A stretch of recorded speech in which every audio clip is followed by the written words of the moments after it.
While I'm fairly new to YouTube, I'm not new to debating the issues that I post here. For years, I've been discussing many of the issues that I've talked about on this channel. Race and racism has been a topic I've been discussing since I was a teenager on the political left. I've always had an interest in such things dating back to the late 80s.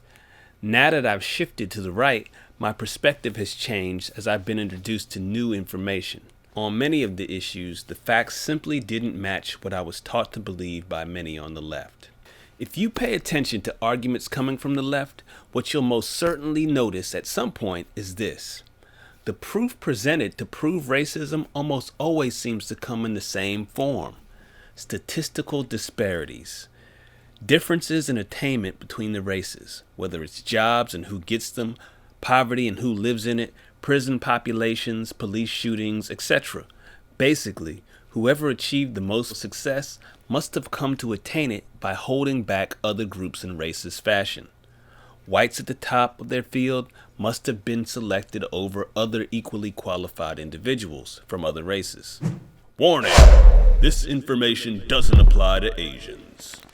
Police can't actually be shooting white people. Do it! Do it! Stop it! Do it! Stop it! Or so many people think. And more blacks are being denied loans simply because they're black, right? But is that really a logical way of measuring racism? Perhaps folks should stop to consider many other factors that could be at play when looking at disparities. Perhaps the choices people make in their lives could be a huge contributing factor in their levels of success. Perhaps we should consider culture.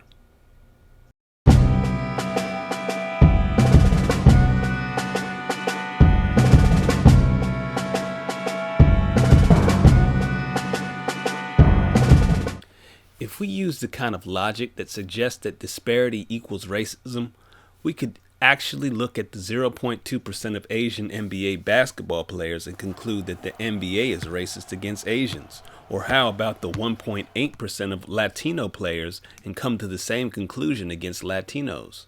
Or what about the 23.3% of white players? Perhaps they're being discriminated against.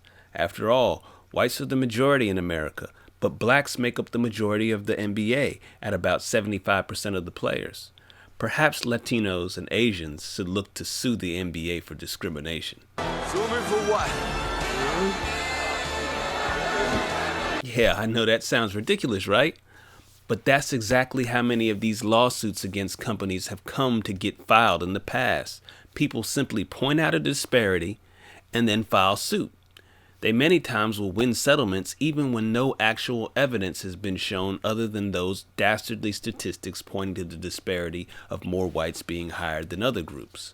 In 2012, the United States Department of Labor reached a $3 million settlement with FedEx due to allegations that the company discriminated against over 21,000 individuals seeking work at 24 FedEx facilities in 15 different states. Why did FedEx pay $3 million if they weren't guilty of discrimination? Perhaps we should ask Sears. Sears spent 15 years fighting a discrimination case that they won, but ended up paying $20 million fighting. Now what would you rather pay, $20 million or $3? Whatever happened to having to prove intent? I mean, when's the last time that you actually heard of a CEO having told his hiring managers not to hire a certain race of people? How many people would have had to have been involved in the cover-up if that were actually going on at a large corporation? You would think someone would have spilled the beans by now, but nope. All we have are these statistical disparities. In both the Sears and Federal Express cases, statistical disparities between their workers' sex and the racial makeup compared to the sex and racial makeup of the population was the main evidence used to show discrimination. FedEx spokesman Patrick Fitzgerald was quoted as saying, "We admitted no wrongdoing. The allegations and the whole drive for the settlement were based on a computer statistical analysis rather than on any individual complaints or investigation." But how much can statistical disparities actually prove? And why are so many of us quick to believe that they prove that evil deeds are being done without any other evidence? Perhaps we should consider that we've had the same messages drilled into our heads since we can remember. We are oppressed as a group because we are black. Thomas Sowell once said, "Many of us have been so brainwashed over the years, by sheer repetition rather than by either logic or empirical tests, that statistical disparities are automatically taken to mean discrimination, whether between races, sexes, or whatever. The plain fact that different individuals and groups make different choices is resolutely ignored because it does not fit the prevailing preconceptions or the crusades based on those preconceptions." This isn't to say that discrimination can't cause statistical disparities. Of course it can. However, statistical disparities do not automatically mean that discrimination or racism is occurring.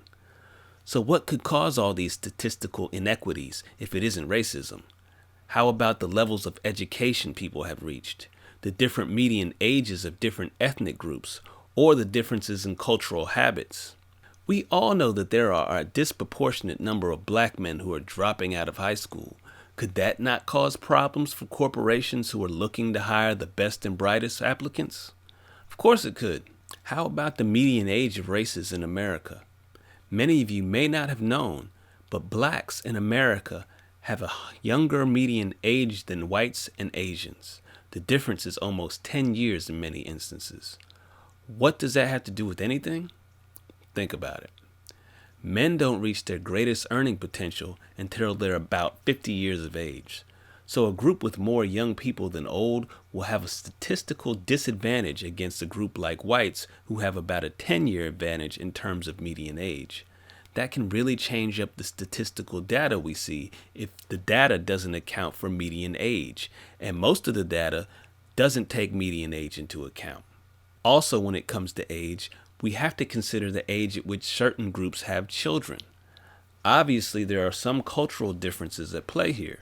Hispanics tend to have more children during their teenage years than Asians, who tend to wait until they're about 30 to have kids. What difference could that make in each group's earning capabilities?